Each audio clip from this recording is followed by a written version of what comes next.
So, strangely enough, I'm actually quite familiar with server power supplies because I've run a number of little server racks at home and I'm always switching things around. So already this is looking quite familiar to me.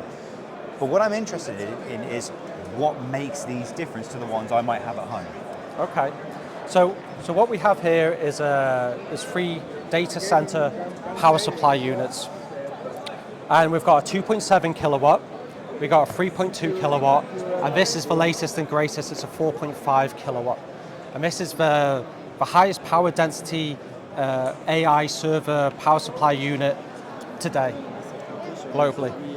So, now, I'm just thinking about what I've got at home, and my server power racks are probably about that size, and they're about a kilowatt each. So you've shrunk it in half, you've increased the power by 4 times, and it's essentially with an 8 times multiplier as a result of GaN.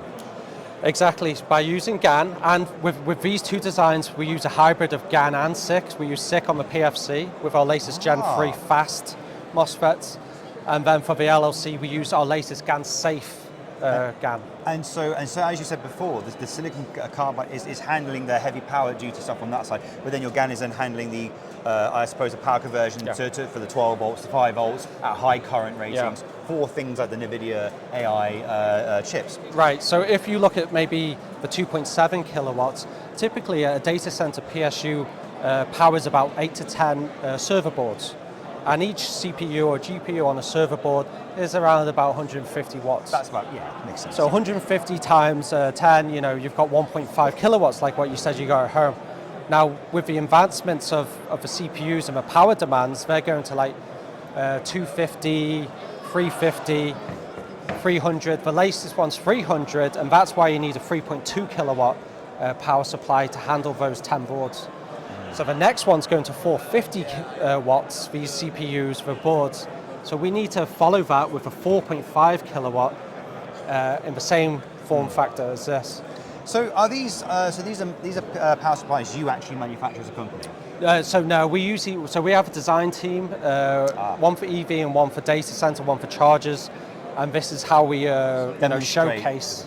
So you've designed an entire working power supply and you don't sell it? So it's a shame because it's an incredible power supply. It's ready and it's production ready. What we do is we work with some customers who will you sell the design, or you might give them the reference design so they can then sort of tweak it as they need. Exactly, for their needs. But the most important thing is you're demonstrating your GaN in this. And this in the whole of PCIM is the most highest power PSU we have. Now, if you look at the blocks on the back, this is 12 volts out.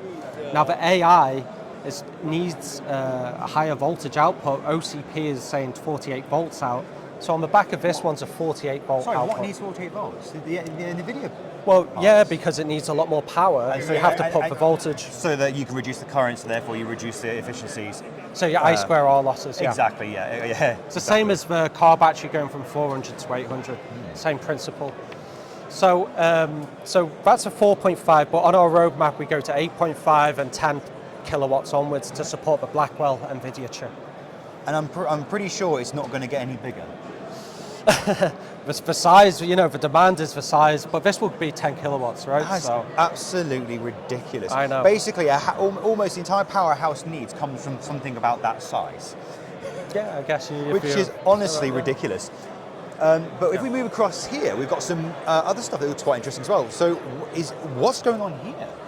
So this is our data center. This is our EV selection. So this is where we look at the onboard chargers. And we have another design center which makes chargers. This is a 6.6 kilowatt onboard charger with a 3 kilowatt DC to DC bidirectional. So this has GaN and also has our Gen 3 fast MOSFETs in there.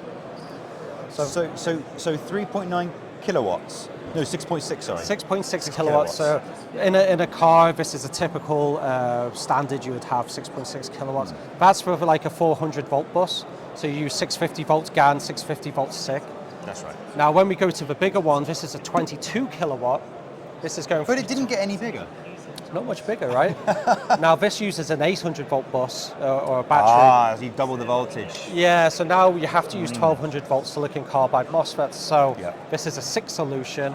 It's very high power density. And that's where GaN, and that's I think what we were saying before is that GaN is great for high frequency, but it can't go as high voltage as silicon carbide. Because silicon carbide, I think, has a bigger band gap, doesn't it?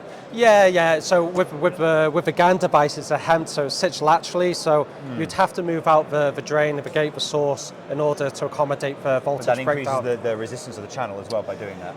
There's that, but also your yield would go down because you have to you've go got bigger. less parts per die, of course. Yeah, you have to yeah, make yeah. them, yeah. So your defect density comes down. So there's a play of what you want to do. It's just kind of like tweaking the settings to try and figure out exactly what, like, the most efficient way of getting those devices off those chips. And that makes sense.